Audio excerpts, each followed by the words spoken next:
Aleluia.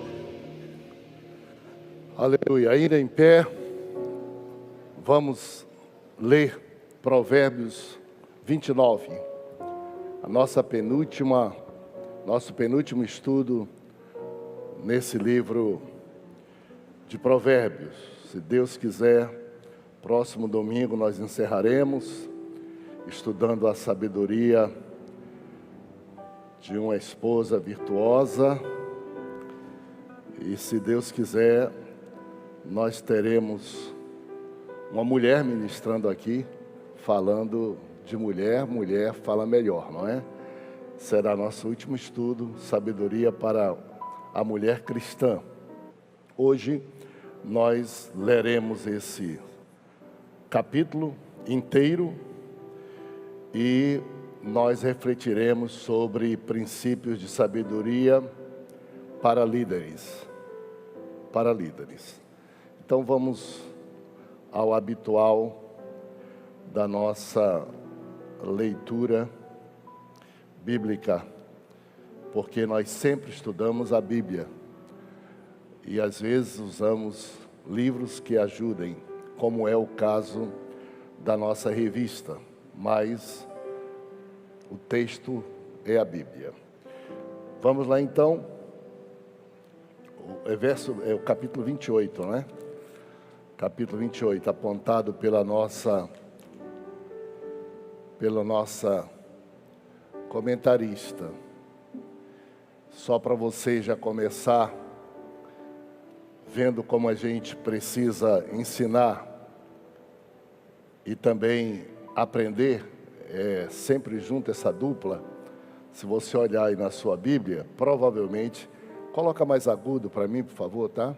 Provavelmente você verá que só há 28 versículos. Aí está apontando 29, foi um lapso da nossa edição, tá? Então não precisa procurar o 29º.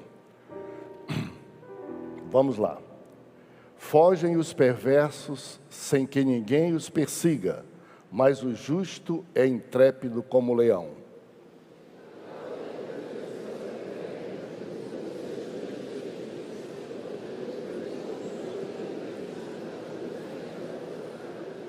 O homem pobre que oprime os pobres é como chuva que a tudo arrasta e não deixa trigo.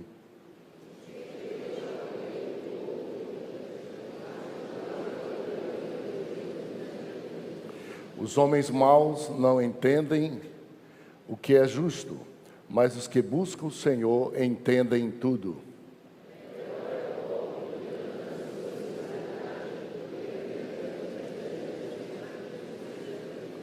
O que guarda a lei é filho prudente, mas o companheiro de libertinos envergonha seu pai.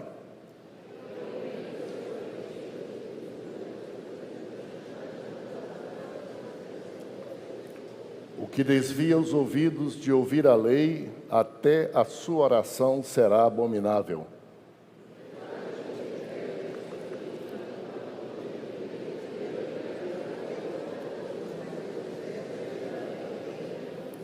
O homem rico é sábio aos seus próprios olhos, mas o pobre que é sábio, sabe sondá-los.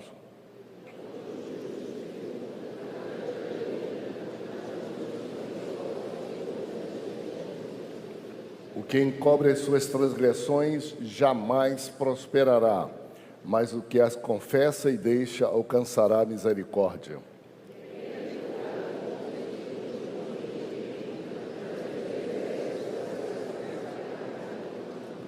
Como leão que ruge e urso que ataca, assim é o perverso, que domina sobre um povo pobre.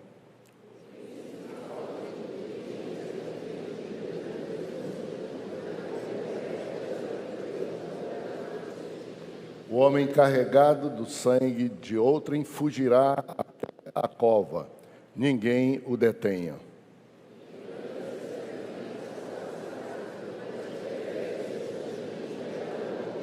O que lavra sua terra irá fartar-se de pão. Dias fartará de pobreza.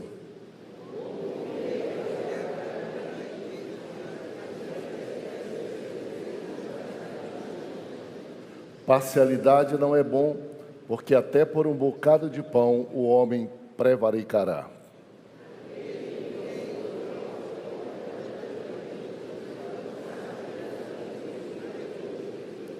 O que repreende ao homem achará depois mais favor do que aquele que lisonjeia com a língua.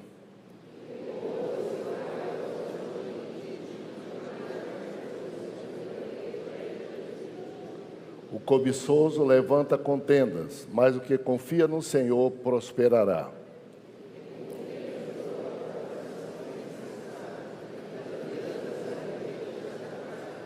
O que dá ao pobre não terá falta, mas o que dele esconde, os seus olhos serão acumulados de maldição.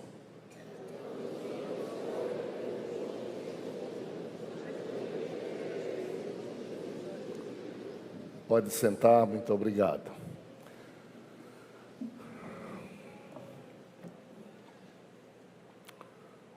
Bom, minha gente, nós estamos numa jornada esplêndida, espetacular.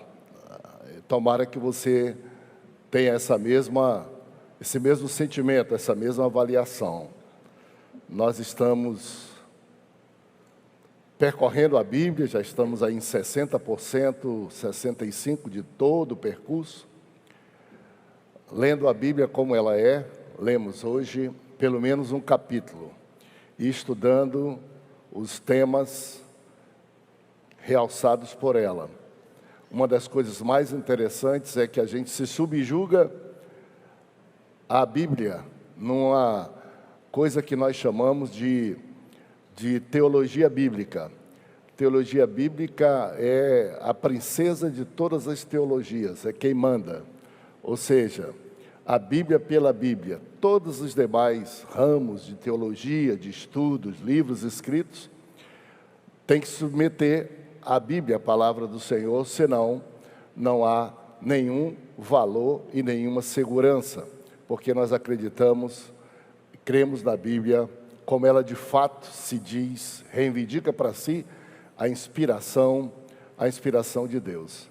Então, nós não nos preocupamos de pegar um assunto e viajar por todos os textos e todos os livros da Bíblia, porque nós estamos nos condicionando àquilo que todo mundo tinha à sua disposição em todo o tempo, desde o princípio, quando o Senhor Deus inspirou os escritores.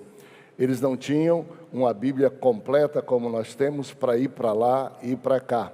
Eles tinham os rolos e tinham aquela porção e aquele livro. E até por ser muito difícil conduzir o volume de um livro, como o livro de Provérbios, 31 capítulos, 950 versículos, num rolo escrito em papiro ou em couro de animais, era muito grande. E eles elegiam, né, o que iriam naquele culto, naquele dia, e só pegavam aquele rolo e liam isso. Logicamente que o Espírito de Deus levou em consideração sempre isso, para que quem lesse só um trecho de um livro da Bíblia, como nós estamos lendo hoje, tivesse a noção correta do ensino que Deus queria dar para as pessoas, sem muito exercício de procurar manusear todos os trechos da Bíblia que falam sobre o mesmo assunto. Nós estamos então sendo levados por esse conhecimento que é muito bom e muito disciplinador. Graças a Deus por isso. E nós estamos já nos aproximando do final do livro de Provérbios, que, como todos vocês percebem, nós precisamos condensar para que fosse possível estudarmos esse livro e manter uma dinâmica que é uma dinâmica que nos garante que em 7 anos nós teremos lido e estudado todos os livros da Bíblia e lido a maioria dos capítulos da Bíblia, não é? E para isso, em alguns livros, a gente tem que exercer a decisão, a discricionalidade de dizer, vamos condensar um pouco mais os ensinos em função da forma, da relevância deles para os dias de hoje e também da forma como ele foi escrito. Como vocês sabem, Provérbios é um livro que não desenvolve um discurso seguido, sistemático. O nome já diz, provérbio é um ditado curto que encerra um ensinamento prático, moral, de comportamento e disciplina. Então, ele é mais ou menos parecido com, não tanto, mas parecido com um dicionário. Não sei se vocês ouviram uma piada que um pai, vendo que o seu filho não se interessava absolutamente por estudo nenhum e estava envergonhando ele, não gostava de livros, e envergonhando ele com a sua forma muito errada de falar. No aniversário, o pai resolveu dar um presente ao filho. E ele comprou um dicionário e presenteou o filho. O filho recebeu, depois de algum tempo o pai disse: meu filho, você gostou do livro que eu lhe dei? Disse: não gostei, pai, muda muito de assunto. É um assunto, termina, vai para outro assunto, vai para outro assunto, então não gostei do seu livro. Claro que o dicionário é para mudar de assunto, porque ele tem que ter significado de muitos. E provérbios é para mudar de assunto, porque são provérbios ditados curtos, como era comum, e como é muito bom. E é muito bonito, um ditado, um provérbio bem aplicado, um pensamento bem aplicado é esplêndido e espetacular. Então, nós estamos nessa belíssima jornada. Gostaria de mostrar a vocês a utilidade que nós temos de você adquirir a revista da Escola Dominical, para você acompanhar estudos exatamente como esse, porque ela é que organiza a forma da gente poder estudar aquilo que nós nos propusemos, a Bíblia toda em 7 anos. A revista, ela traz o sentido e organiza isso muito bem. Ela é muito barata e se você adquire, você vai gostar muito mais do estudo que você está fazendo. Vai gostar da Bíblia, não vai gostar da revista mais do que da Bíblia, mas vai gostar da Bíblia muito mais. E ela tem realmente alguns princípios, que são extraordinários, ela nos oferece. Então, perde muito quem acha que não precisa ter. E a minha recomendação é que você tenha para você, para os seus filhos, para o futuro, como uma herança para eles, se Jesus não voltar antes, dentro de pouco tempo, você terá uma verdadeira enciclopédia de comentário e de métodos estimulantes de estudar a Bíblia toda, porque a Bíblia, pelo seu tamanho, para se tornar portável e também não tão cara, ela é um livro grande. É um livro com 104 versículos da Bíblia. Então tem que ser um livro com fonte pequena, sem muito espaço entre elas e diferente, ou seja, amplifica a Bíblia e mostra como ela é tão instigante e gostosa de ser estudado e de ser lido, que ela tem uma lógica maravilhosa da mente de Deus para a nossa mente. E na nossa revista, lá no encarte, bem no centro da revista, nós temos, eu mandei aí para ver como fica para vocês, nós temos esse resumo. Olha aqui, ó, bem no encarte, bem no centro da revista, agrupado por tema. Você vê, nós agrupamos o livro de Provérbios, né?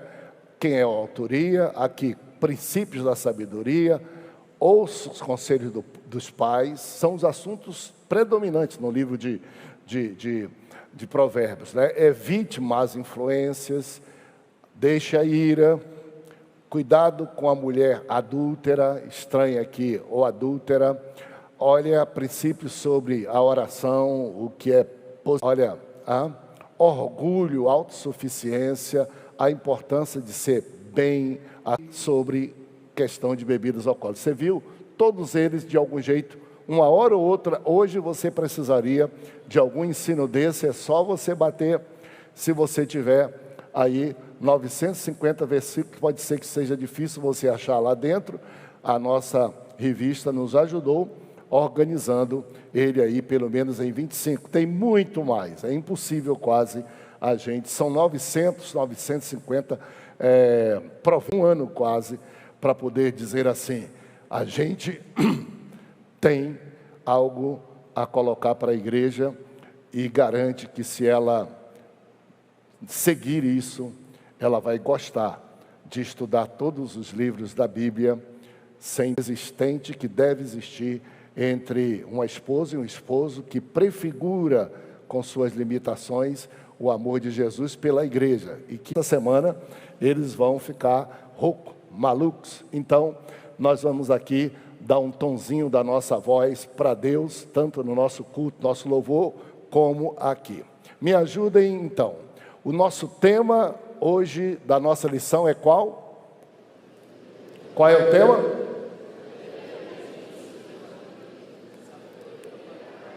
Maravilha. Aqueles que estão nos visitando só vieram na semana do carnaval, vão acompanhando a gente. Nós somos meio malucos aqui. A gente coloca como tema o capítulo da Bíblia, porque é o que nos interessa. Quando a gente for embora, interessa saber, a gente estudou a Bíblia e esses capítulos. Mas vamos mais forte, está muito fraco o nosso bloco, o bloco do céu. O tema é...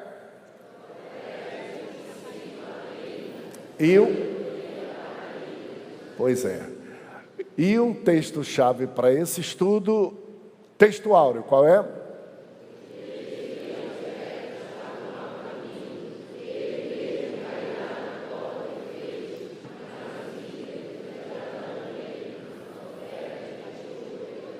Maravilha. Uma verdade prática, além das outras que você hoje vai aprender do Espírito de Deus, a verdade prática.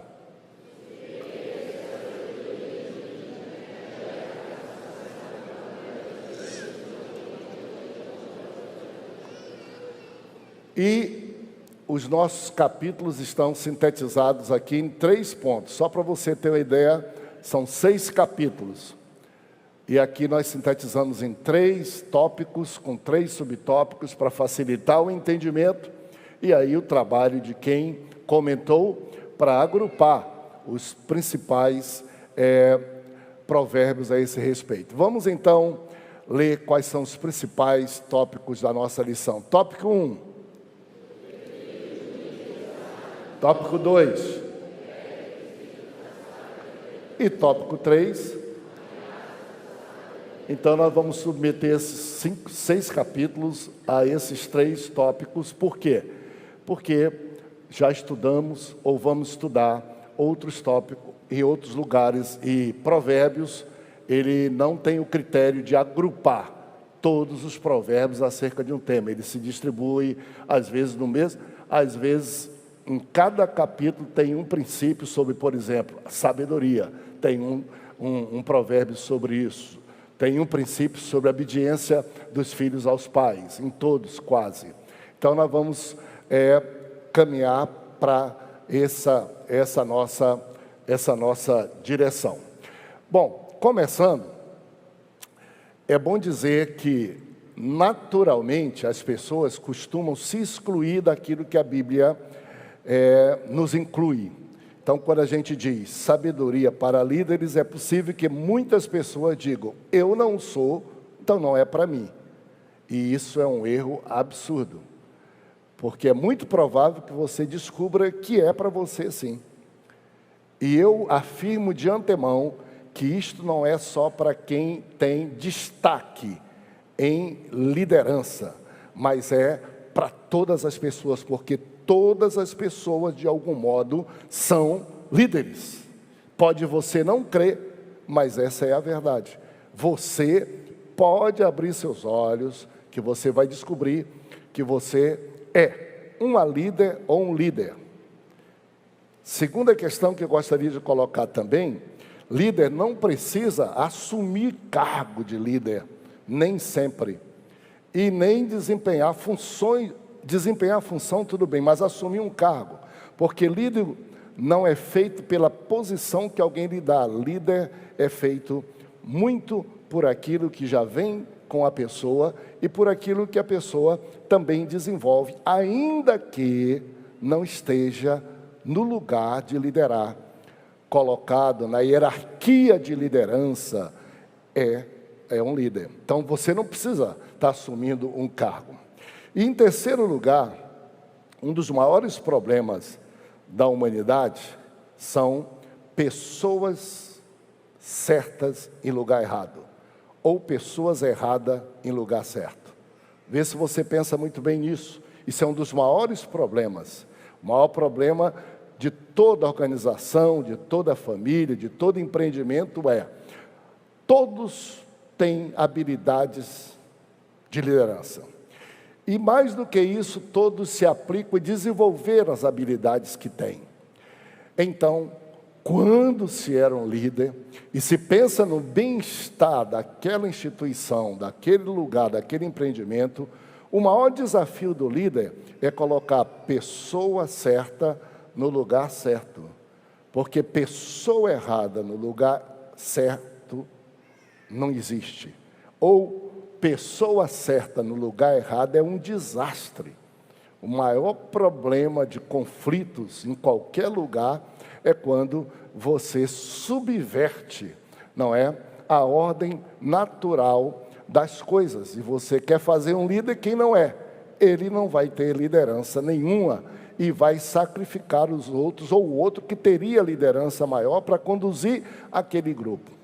Em quarto lugar, embora você não imagine isso, de algum modo, nós somos seres gregários, né? Nós somos seres gregários. Gregários quer dizer, nós vivemos em comunidade. Nós não nascemos por nós mesmos, nós já nascemos numa família. Numa família tem quem lidera, logicamente tem.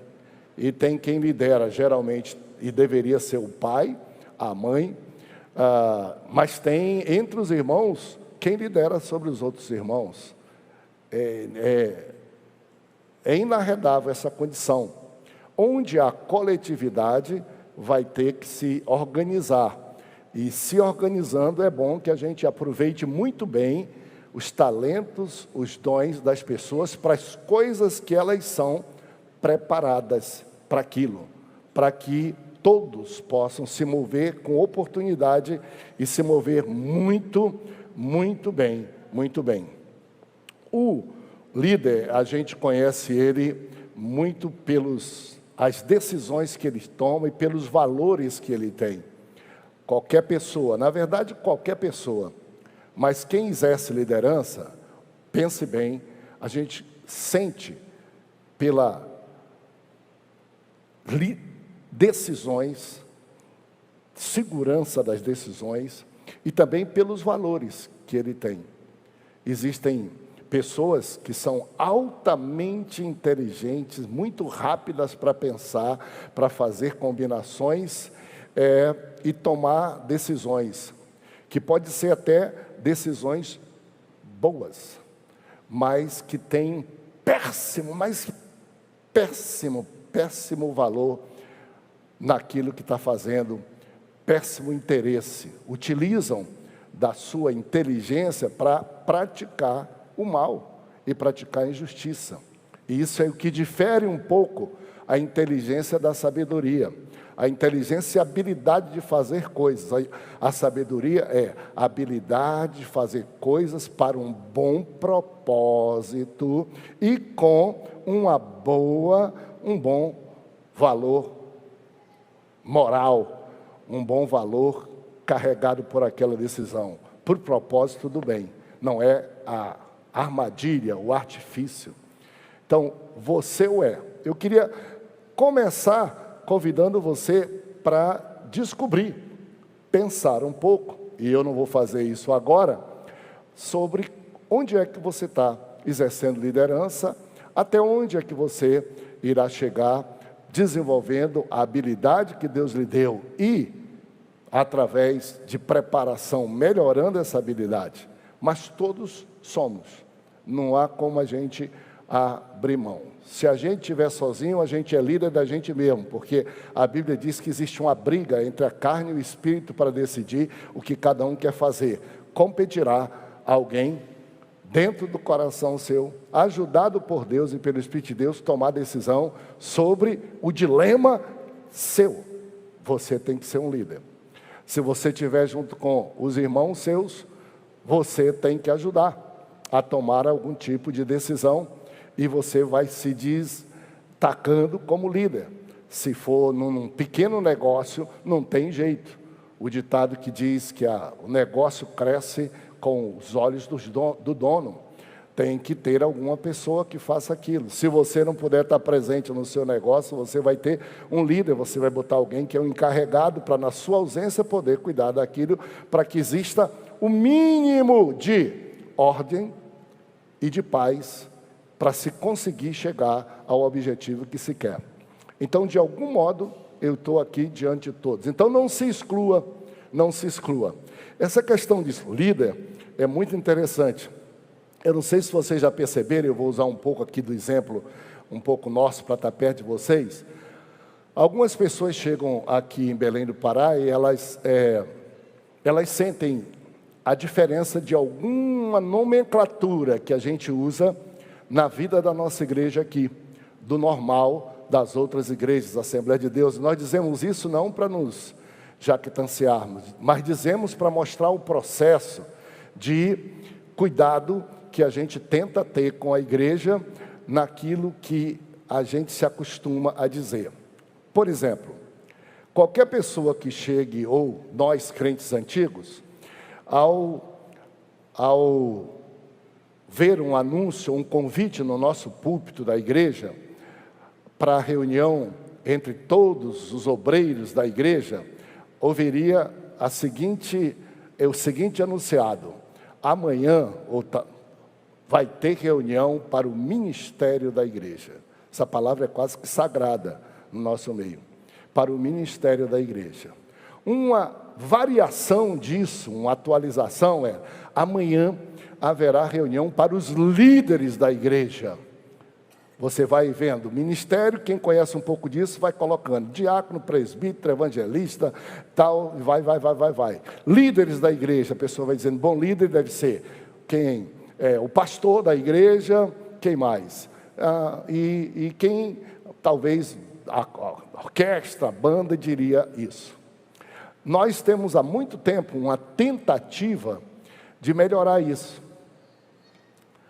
Qual é o nosso convite? Se você ouvir na rádio, na televisão, amanhã teremos encontro, não é reunião, de servos que lideram a Assembleia de Deus. Esse é o nome que nós usamos.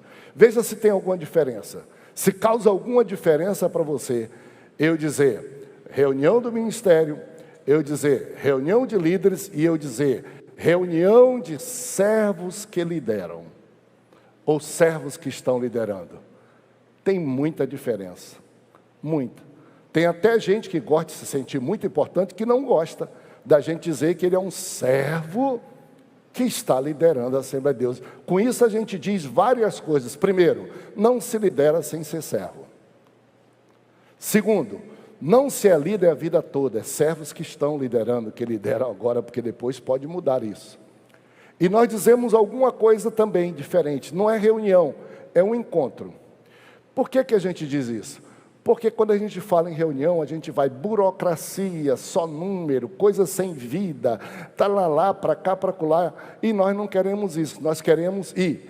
A maioria das pessoas nem gostam de ir porque é um não vai para lugar nenhum.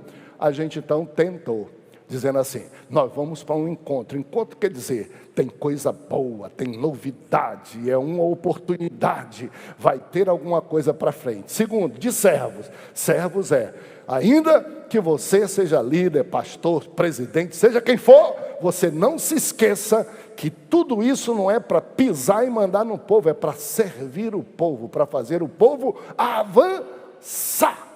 E claro, em algum momento, você vai ser demandado como líder, porque quando há conflitos de opiniões e tal, caberá uma palavra a uma pessoa, que será o líder.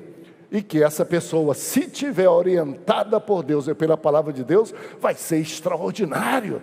Se ele não tiver orientado por Deus, pela palavra de Deus, pode até estar orientado por bons princípios, já ajuda, mas não resolve tudo, principalmente quando se trata de igreja, porque a igreja tem muito a ver com Deus. Deu para você perceber como todos nós somos. O melhor servo da igreja é o melhor perfil para um futuro líder. O melhor servo, se ele entender que ele tem essa possibilidade e desempenhar bem as suas atividades todas. Não precisa ser assim, mas eu tenho alegria, e para essa nova geração nossa, de pastores e líderes que estão surgindo, eu sempre oriento. Não quer dizer que eu seja melhor, mas eu tenho alegria de ter no meu currículozinho ser diácono de igreja, limpar, abrir porta para culto de igreja e fechar, eu fiz. Limpar chão de igreja e ser diácono, limpar vômito de pessoas na igreja. Que coisa maravilhosa isso. Eu me alegro de ter.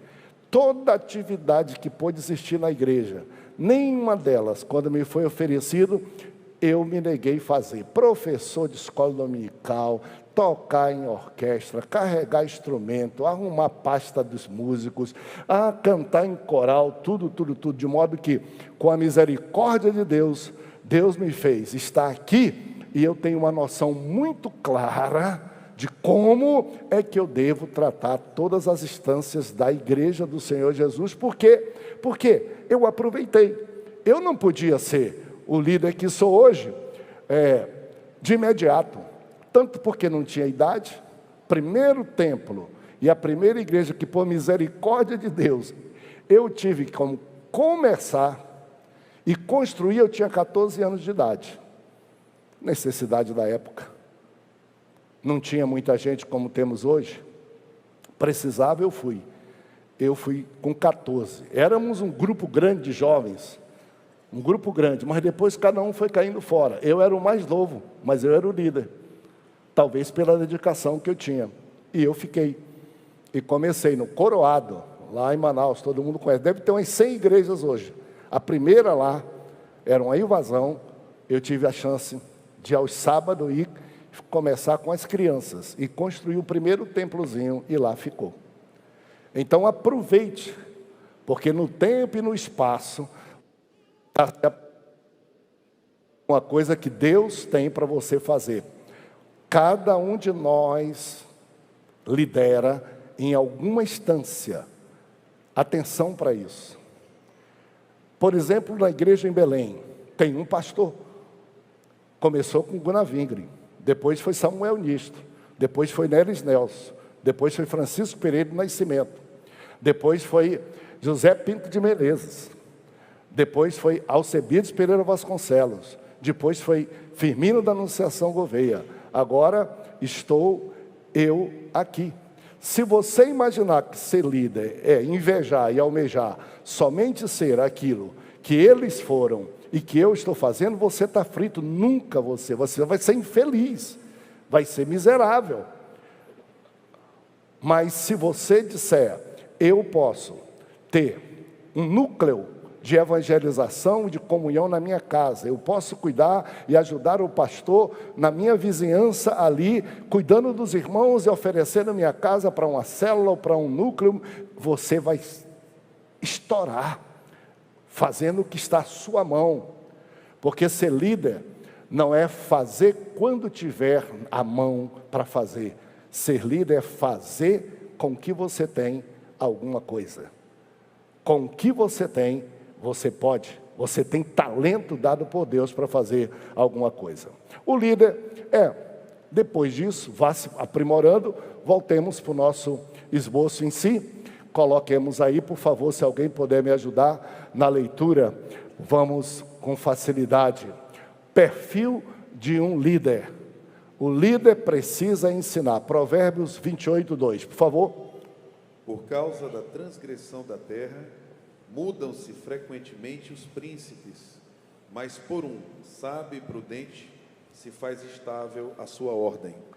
Que texto extraordinário, né?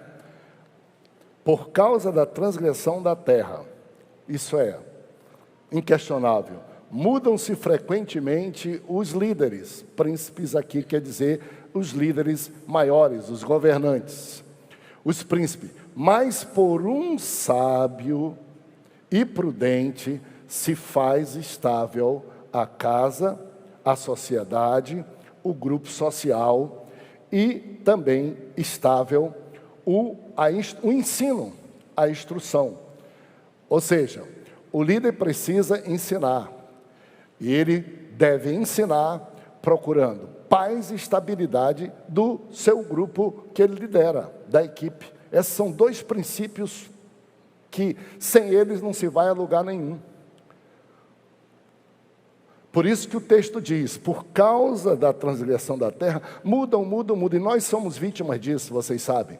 Nosso maior problema é que a gente diz assim, porque não tem continuidade, por causa da transgressão. É contado o governo estadual e municipal, pode colocar aí, vocês estão vendo. Atenção, por causa da transgressão, da falta de sabedoria, do temor de Deus, na liderança, por falta de princípios, por falta de caráter, se vai, se troca e não se consegue estabilizar. Pode deixar, por favor, um pouco mais aí o vídeo. Não se consegue estabilidade. Então, quem é líder precisa ensinar, precisa instruir, precisa dar conhecimento. Geralmente o líder está um pouquinho sem ele se sentir mais importante que os outros, além para trazer os liderados, no mínimo, para o nível que ele está. E isso se faz através da instrução, do ensino. Se faz através do ensino. Agora, ele precisa ensinar alguma coisa que tenha permanência, que tenha continuidade, que tenha valor, para que a liderança dele e de outro que venha depois dele possa estar sendo edificada sobre bases que são bases sólidas. Então o texto diz, por causa da transgressão da terra, mudam-se os príncipes, mas por um sábio prudente se faz estável a sua ordem. Isso vale para a igreja, isso vale para qualquer atividade. Quando a gente tem um bom governante, um bom administrador e tudo, a gente quer que seja mantido. Nem sempre fica, porque também aí às vezes tem um movimento político e social que diz, ainda que esteja bom, nós precisamos derrotar para ganhar para o nosso partido, ainda que a gente vá fazer ruim. E a sociedade fica como joguete. Olha só, sábia liderança não é o que nós temos muitas vezes. Graças a Deus que nós temos o voto, mas esse voto precisa ser exercido com o maior cuidado possível. Ou seja, não com interesses mesquinhos e particulares ou partidários, mas com interesses no bem-estar da sociedade, porque é para isso que existem líderes. Se não, joga fora o líder, deixa a sociedade em paz. A gente costuma até dizer no Brasil, que se não existisse o governo, o Brasil cresceria melhor. Deixa o Brasil trabalhar. A gente costuma até dizer isso. Há um risco nisso. Há um risco nisso. Porque às vezes nós nos insurgimos contra um princípio bom. Atenção para isso. Nós podemos nos insurgir contra quem ocupa o lugar de autoridade. Aí sim, por isso a Bíblia diz, por causa da transgressão do homem, muda o príncipe, mas não nos insurjamos contra a ordem, contra a organização e contra o princípio da autoridade, porque a Bíblia diz que o princípio da autoridade procede de Deus, porque a autoridade, atenção, ela existe para penalizar quem não presta e proteger quem presta. Esse é o princípio que a Bíblia diz. Corrigir quem não. Imaginem só, é muito ruim a gente dizer, um exemplo, a polícia tem defeito? Tem. Quem gostaria que ela não existisse? Para ser vítima de quem tem arma, de quem é mau, e você não ter um lugar onde você possa sequer reclamar. Ninguém gostaria disso.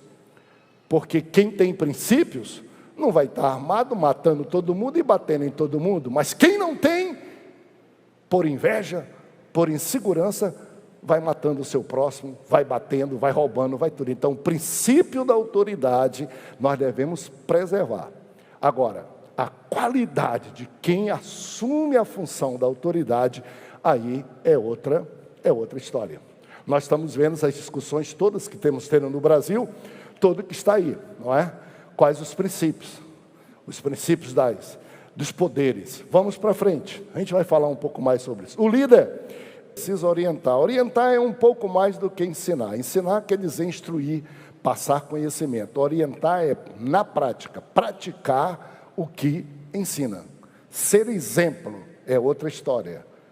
Orientar é, vamos por aqui. Não é só dizer, tem que ir por ali. É, vamos por aqui.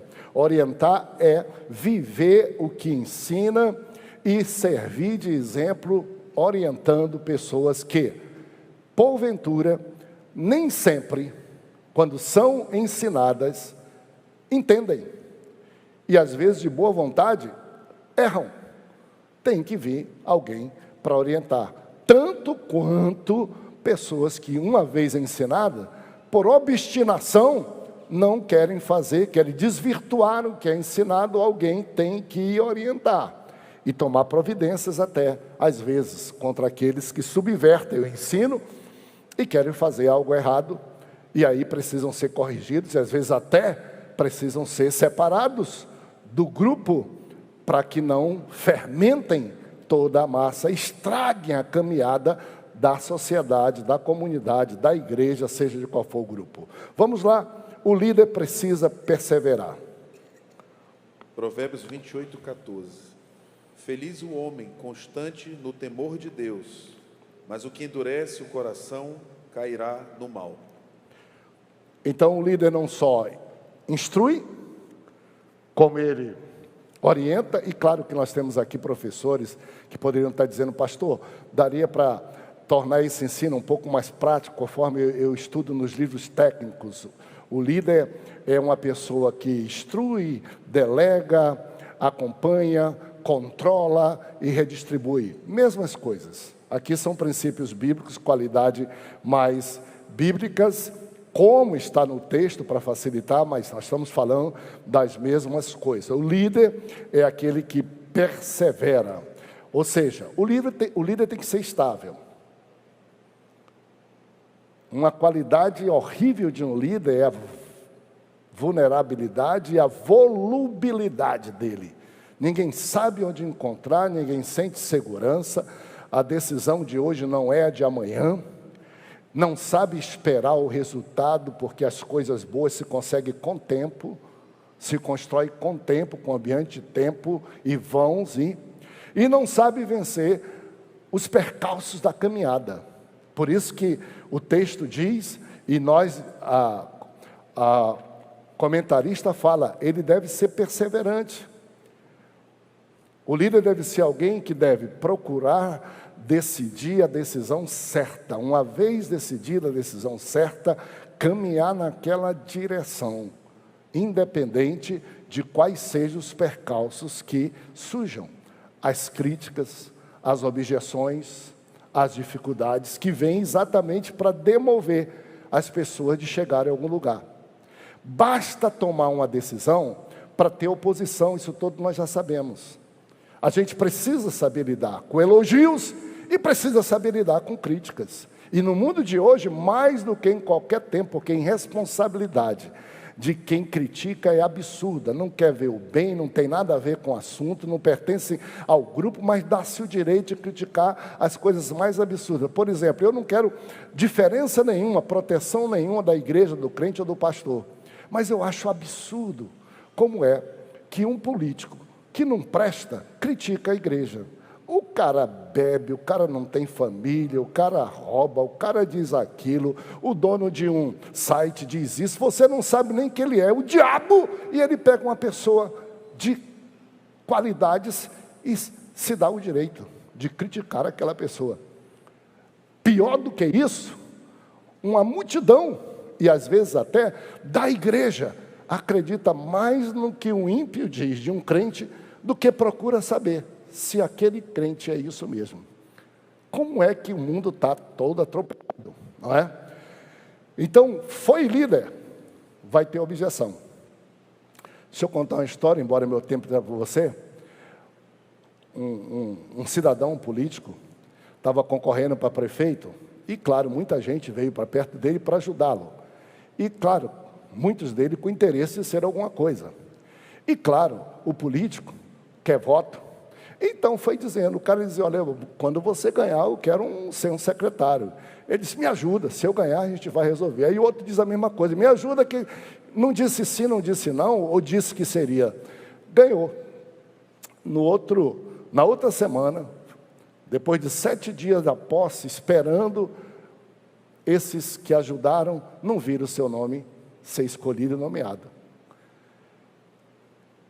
E começaram a cobrar. Um foi, outro foi, outro foi. Sabe qual era a resposta que ele dizia? Ele disse, meu amigo, eu não te nomeei porque eu não quero 4 como meu adversário, eu prometi para 5. Se eu te nomear, 4 vão ser contra mim. Então, não vou te nomear não. Por quê? Eu te nomeando, eu vou trazer sarna para me coçar. Eu vou trazer problema para mim. Não estou dizendo que isso é um bom exemplo não.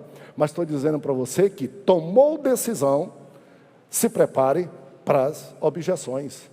Mas pense bem antes de tomar a decisão. E se ela é a decisão certa, basta, persevere, que vai produzir o resultado, ainda que as objeções sejam. Aliás, a objeção no caminho é sinal de que a estrada tem buraco, mas é a estrada que vai levar você a algum destino. Prossiga, prossiga. Se tudo for bem, não houver objeção em nada que você faz, desconfie, porque para fazer o que é certo, há objeção. Pré-requisitos, vamos lá. Integridade. Provérbios 28, 18. O que anda em integridade será salvo, mas o perverso em seus caminhos cairá logo. A palavra integridade aqui, ela é muito interessante, ela quer dizer que íntegro, coisa íntegra é coisa que não é falsificada, coisa que não muda muito de qualidade, ela é daquela forma, mas não quer dizer perfeição, porque senão não se aplicaria a seres humanos. Integridade aqui quer dizer decisões e conduta correta, conduta que faça com que sua família acredite em você e possa descansar em você. Condutas que possam fazer com que as pessoas digam, ele pode liderar a gente porque ele tem boas práticas de conduta, ele tem bons princípios. Conduta, integridade tal que as pessoas, quando tiverem dilemas, elas vejam em você alguém que pode aconselhá-las, alguém que pode ouvi-las, alguém que é íntegro, alguém que não é um fake, uma pessoa fake, uma aparência, uma hipocrisia colocada no mercado. Então, integridade, correção na forma de viver e da conduta. Vão olhando. Mais uma vez lembrando, hein? Primeira coisa que o inferno diz, isso não é para mim, porque eu não sou perfeito. Não foi o que a Bíblia diz. Não foi o que a Bíblia diz. A Bíblia diz que a vereda de um justo, e olhe só, de um justo, é como luz da aurora que vai brilhando cada vez mais até ser dia perfeito. Potencial, propensão para fazer o que é correto em todas as oportunidades, quer dizer integridade. Próximo. Justiça. Provérbios 28, 21. Parcialidade não é bom, porque até por um bocado de pão o homem prevaricará. Olha esse versículo, esse provérbio, tão simples, né? Mas tão interessante, principalmente pelo contraste que ele traz. Porque o princípio de verdade e de justiça não é tão simples de ser colocado. Até Pilatos e depois Herodes quiseram saber o que era princípio como esse, perguntaram o que é a verdade. Nem eles sabiam como governadores daquele tempo. Diz, parcialidade não é bom, porque por um bocado de pão o homem prevaricará. Ou seja, justiça é ser imparcial.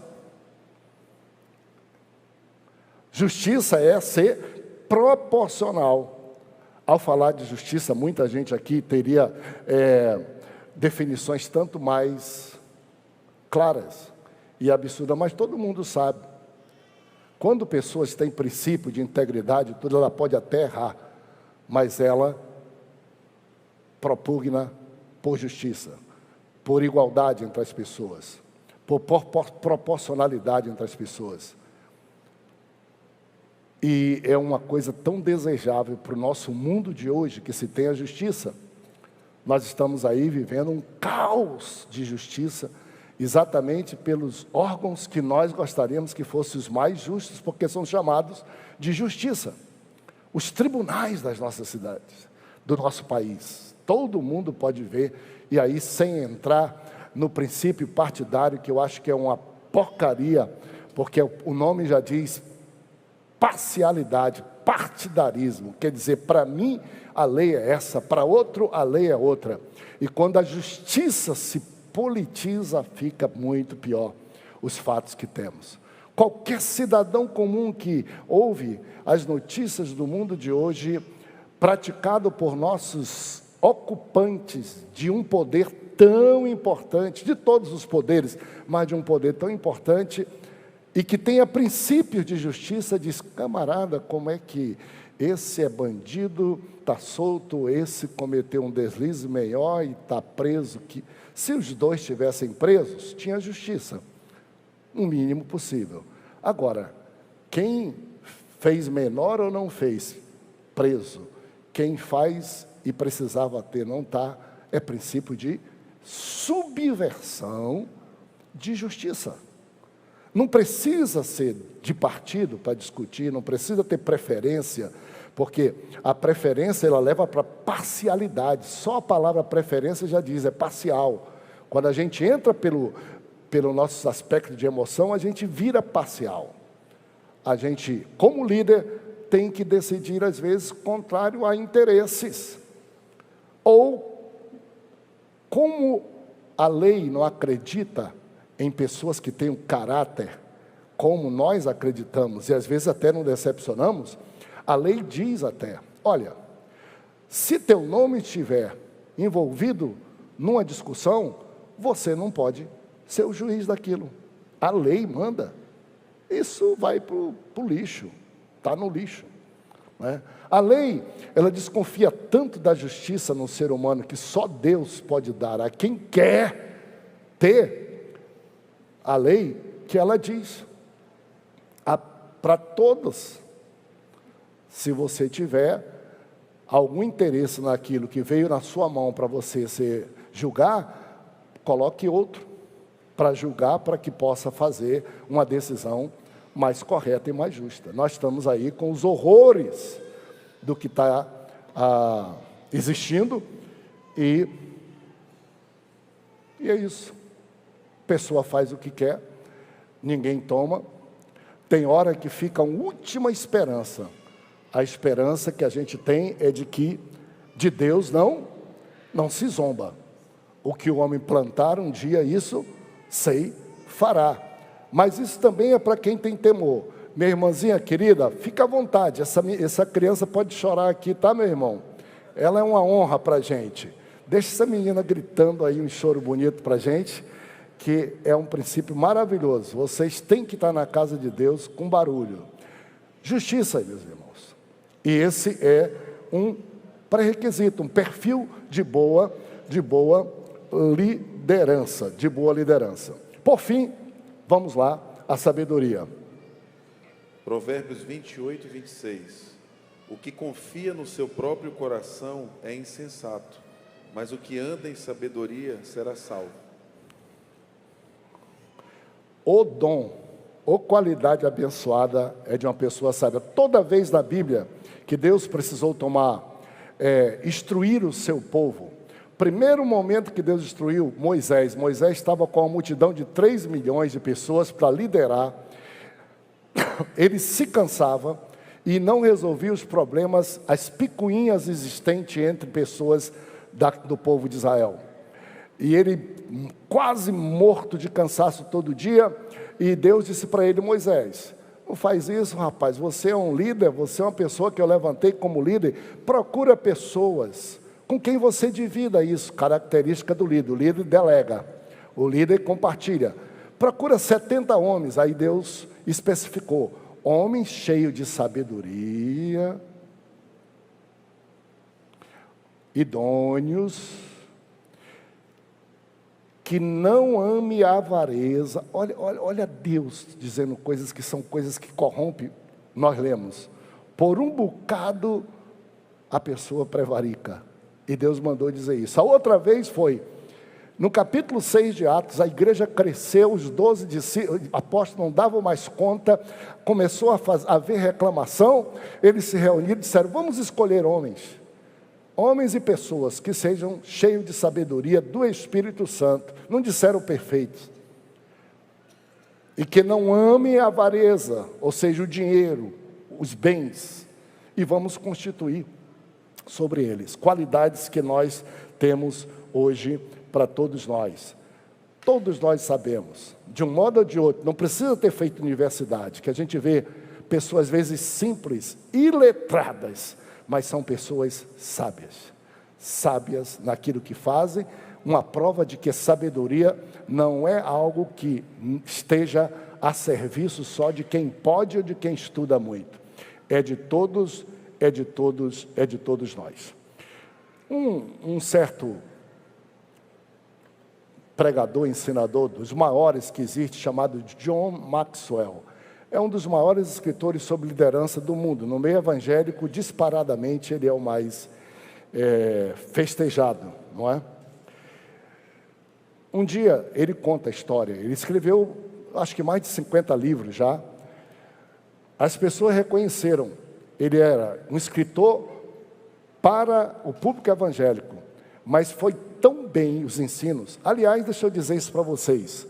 Os maiores best-sellers do mundo não foram best-sellers escritos fora do contexto bíblico. É incrível. As pessoas hoje pagam 10 mil reais, 50 mil reais para ver o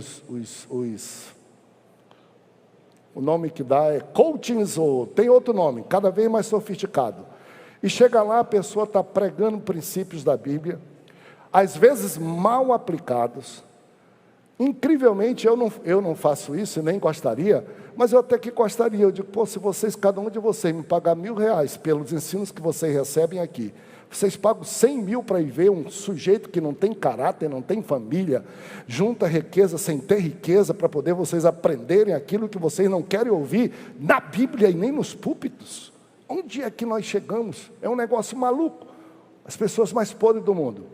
Aí chegaram com Maxwell e disseram para ele: olha, nós estamos com um problema, e nós gostaríamos, você escreve muito bem sobre ética, e nós estamos com um problema, porque toda vez que há uma crise no mundo, é porque teve uma falta de ética, a falta de ética dos banqueiros, que disseram que estava tudo bem com o dinheiro do povo, e não estava tudo bem, quebrou, não tem como estar o dinheiro do povo. O pessoal de imobiliárias, os que são donos de imobiliária, que não tem mais como entregar as construções que receberam o dinheiro.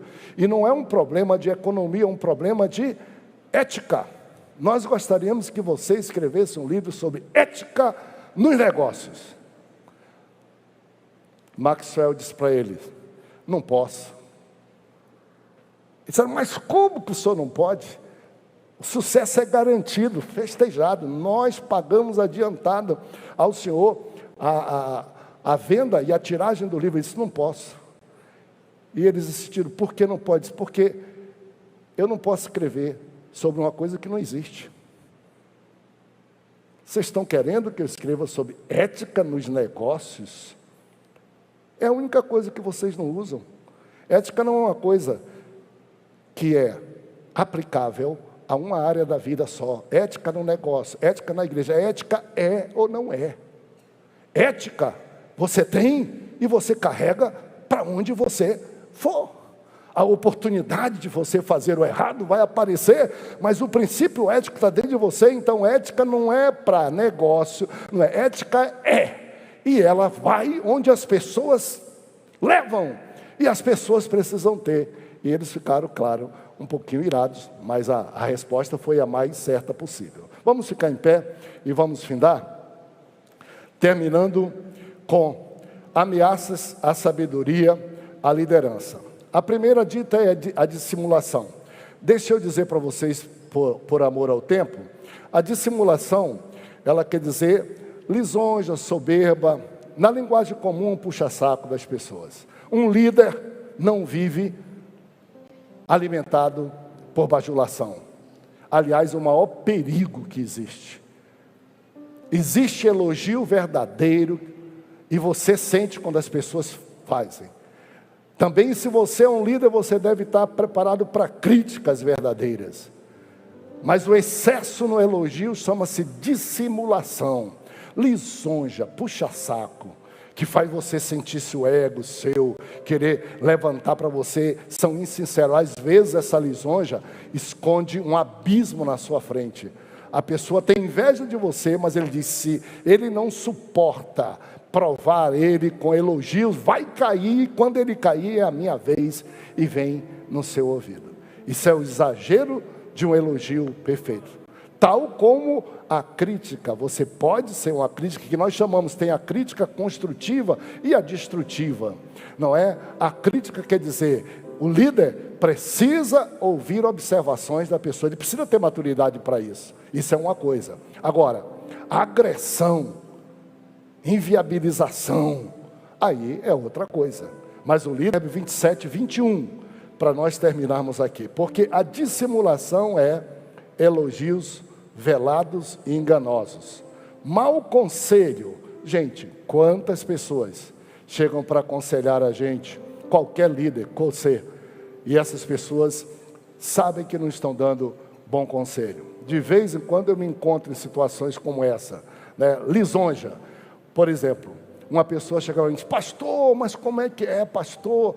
Eu vi dizer que o senhor está morando lá em Ananindeua, no meio de uma área vermelha, num sítiozinho que a igreja tinha lá. Pastor, o senhor não pode fazer isso, o senhor tem que morar num condomínio caro, pastor. Quantos segurança o senhor tem? Eu não tenho nenhum segurança, que ninguém ouça nenhum. Quantos motoristas? Eu faço meu motorista também. Quanta carro blindado? Também não. Quanta película? Também não. Eu sou homem, eu tenho privilégios. Eu fico olhando. Não, eu sou pastor, eu tenho que viver a média do povo que eu pastoreio, eu tenho que viver a condição que o povo que eu vivo, eu tenho que viver a condição que seja sustentável, eu não tenho condição de fazer tudo isso. A pessoa diz assim, eu vou te levar, que é para você poder ser mais generoso comigo, não é interesse do bem-estar por você não, e são maus conselhos. E por fim, antes da leitura para nós terminarmos, a insensatez, que é a decisão que o líder tem. Nós vimos aqui sobre injustiça, dissimulação, mau conselho, insensatez. O que é? É o líder ser tolo. É o líder tomar decisões inconsequentes, decisões desproporcionais. O Senhor Jesus disse, diz o insensato no seu coração, não há Deus, é uma insensatez, e disse outro, o insensato constrói a sua casa sobre areia. O líder não pode ser insensato. O líder tem que pensar nas consequências. Sensato quer dizer, tomo decisão sem pensar nas consequências. O Senhor Jesus diz, quem é que vai para a guerra sem pensar se o exército aguenta? Quem é que constrói uma torre sem pensar se dá para construir? O líder tem que ter habilidade de olhar isso e perceber para que decisão pode tomar, que momento ele pode tomar daquelas decisões. Ele tem que ser sensato. Leia para mim, para nós encerrarmos com isto que aí está. 27, verso 21. Como o crisol prova a prata e o forno o ouro, assim o homem é provado pelos louvores que recebe. Como o crisol testa a prata e o fogo o ouro, assim o homem é testado e provado pelos elogios. Líder é testado em momento bom. A queda maior das pessoas não é em momento difícil, é em momento muito bom. Porque ele é testado pelo elogio. Se ele se envaidece e tudo, diz a Bíblia que a vaidade precede a queda. Está em Provérbios. E Provérbios diz também, o justo, o líder, o sábio, ele vê o abismo e foge dele. O louco prossegue e cai. Tudo aqui no livro de Provérbios. Minha gente, Deus os abençoe. Exerçam a liderança no nível que Deus lhe colocou, seja sábio, seja diferente. Nós estamos no ano, grite comigo, sal da terra e luz do mundo, diga comigo. Se nós formos diferentes do que o mundo é, dos valores que o mundo tem, nós seremos desejáveis no mundo e luz do mundo. Uns princípios simples de sabedoria, uns princípios simples de liderança, nos ajudarão a ajudar as pessoas a serem melhor, nosso país, nossa sociedade, a ser melhor. E, por favor, gostaria de fazer um pedido a vocês ao final disso. Muito cuidado com o que nós estamos fazendo com a nossa vida, tanto na vida real, em casa, como na vida virtual. O mundo hoje é um lugar irresponsável, para o que se diz dos outros, para o que se fala dos outros, porque se julga dos outros. Uma covardia absurda do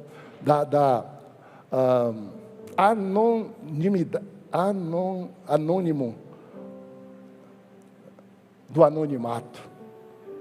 Eu tenho uma dificuldade grande, as pessoas, se vocês quiserem alguma coisa comigo, meu zap é público.